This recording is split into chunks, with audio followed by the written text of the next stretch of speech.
Alors aujourd'hui, on s'attaque à un gros morceau dans l'aménagement de notre poids lourd aménagé. Vous l'avez deviné, il s'agit de l'éclairage extérieur, pas juste une petite lampe posée dans un coin de la carrosserie. Là, on va parler d'un vrai éclairage de terrain, conçu pour résister à tout, envoyer du lourd et surtout être pilotable facilement. Alors Oxbeam, c'est une marque que vous connaissez plutôt bien sur notre chaîne. On avait déjà installé des spots sur notre camion l'année dernière et autant vous dire que ça éclaire plutôt fort.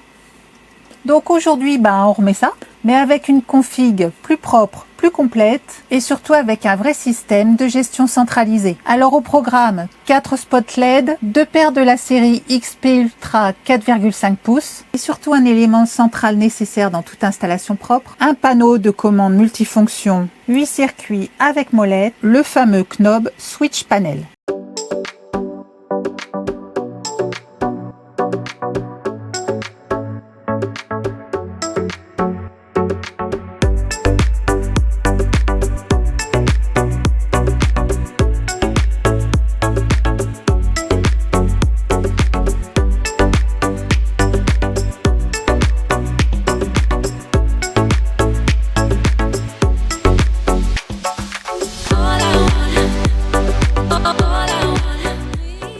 Donc comme je vous le disais, on est sur un format compact de 4,5 pouces. Compact peut-être, mais avec plus de 11 cm de côté. Et ne vous fiez pas à sa taille, ça envoie très fort. Puisqu'on est ici sur des spots qui développent 128 watts de puissance et surtout jusqu'à 152 000 lumens. Alors les lumens, pour faire simple, c'est la quantité de lumière produite. Donc là, c'est énorme. À titre de comparaison, sur les phares de voitures classiques, on est à quelques milliers de lumens. Donc là, concrètement, on va pouvoir éclairer plus loin, plus large, que ce soit pour rouler en off-road ou manœuvrer. Alors la marque annonce 4 modes d'éclairage. Alors déjà, on a le mode principal, la lumière blanche classique, celle qui envoie toute la puissance pour voir loin.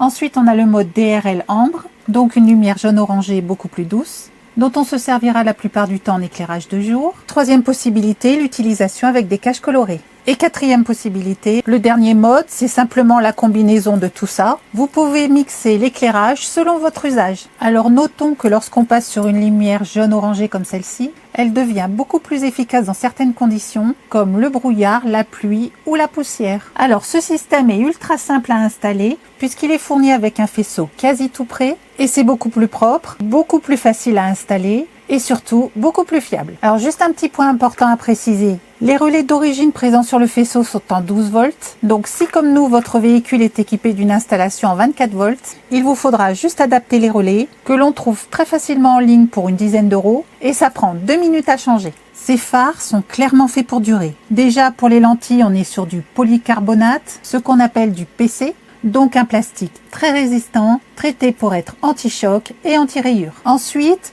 le boîtier. Tout le corps est en alliage d'aluminium, donc un matériau très noble. Pas de plastique bas de gamme, on est sur quelque chose de solide qui résiste à la corrosion, aux intempéries et qui permet surtout une très bonne dissipation thermique. Tout simplement avec des puissances comme celle-ci, ça chauffe très fort. Et ce boîtier en alliage d'aluminium est indispensable pour garantir la durée de vie annoncée par la marque pour une durée de 50 000 heures. Autre point important, ils sont testés en usine avant expédition.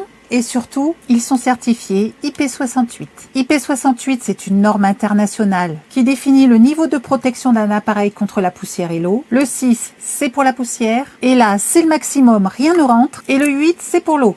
Ça signifie qu'ils peuvent être complètement immergés dans l'eau à plus d'1 mètre. Et concrètement, dans notre cas, la pluie, la boue, les projections d'eau et le lavage au Karcher, aucun problème. Donc, dans l'emballage de la série XP Ultra, on retrouve bien évidemment les spots, un faisceau de câblage avec des relais de 12 volts, les cabochons couleur ambre, un manuel d'utilisation très succinct, un sachet de visserie et un stickers de la marque. Comme je vous le disais, c'est sur un poids lourd qu'on effectue le montage. Donc rappelez-vous du 24 volts. Et du coup, je mets les anciens relais aux oubliettes. Donc là, j'ai commencé à faire une installation propre, le panneau de commande et le boîtier avec tous les fusibles à l'intérieur est posé ici à côté de mes fusibles. Et pour finir dans la cabine, j'ai installé ici le coupe-circuit.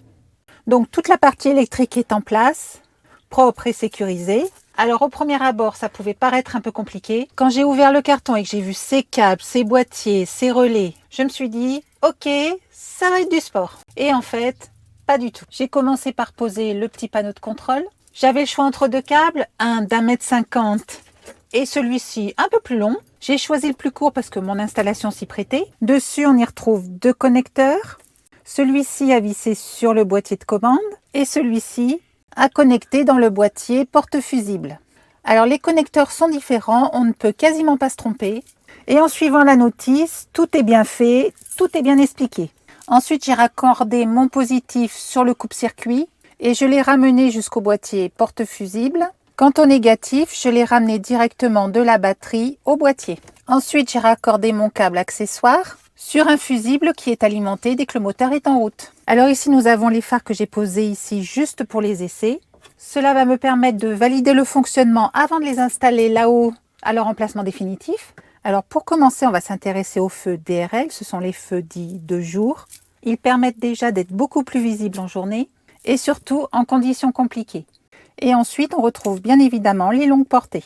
J'ai sélectionné l'éclairage d'ici tant que l'installation est provisoire, mais bien sûr, ils seront pilotés du tableau de bord une fois que l'installation sera complètement terminée.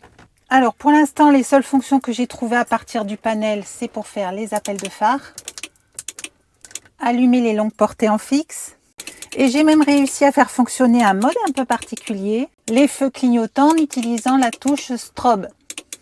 Donc là, on a un mode flash, donc qui peut servir par exemple en signalisation ou en situation d'urgence. Et ce qui est sympa, c'est qu'on a 5 niveaux de réglage avec cette molette.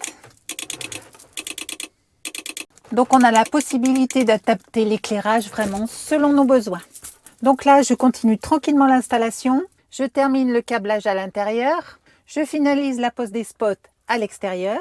Et on se retrouve juste après pour voir tout ça en place. Bon, ça y est, le montage est terminé. Donc les 2 paires de spots sont maintenant directement installées sur le camion. Et franchement, le rendu est déjà impressionnant. Et encore là, on est en plein jour. Mais malgré ça, on voit déjà très clairement la puissance dégagée par ces spots. Alors évidemment, en vidéo, c'est toujours compliqué de retranscrire réellement la puissance lumineuse. Mais on rappelle qu'ici, chaque paire développe jusqu'à 128 watts pour environ 15 200 lumens la paire. Alors maintenant que tout est monté, on va attendre tranquillement la tombée de la nuit. Parce que je pense que c'est surtout là qu'on va vraiment comprendre ce que ces XP Ultra de 4,5 pouces ont dans le ventre. Voilà, ça y est, la nuit est quasiment tombée. Donc les XP Ultra de 4,5 pouces, ce sont les 4 petits luminaires à l'extérieur.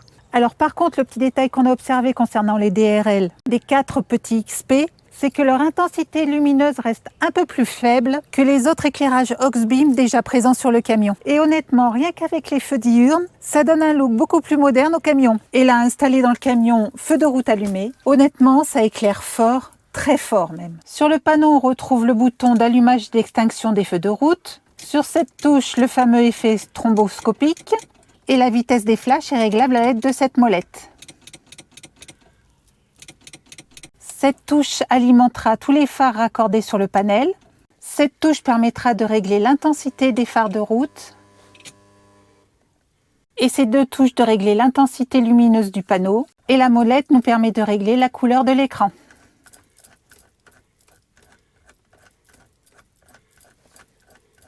Bon, maintenant, après plusieurs jours d'installation, de réglage et de test, on peut vous dire clairement qu'on ne regrette pas du tout cette installation Auxbeam, que ce soit au niveau de la puissance, de la largeur du faisceau, des différents modes d'éclairage ou même de la qualité de fabrication. Franchement, on sent qu'on est sur du matériel sérieux. Comme d'habitude, vous retrouverez tous les liens utiles, les références exactes du matériel Auxbeam, ainsi que les caractéristiques complètes, juste en dessous, dans la description. Et nous, on se retrouve très vite pour une prochaine vidéo.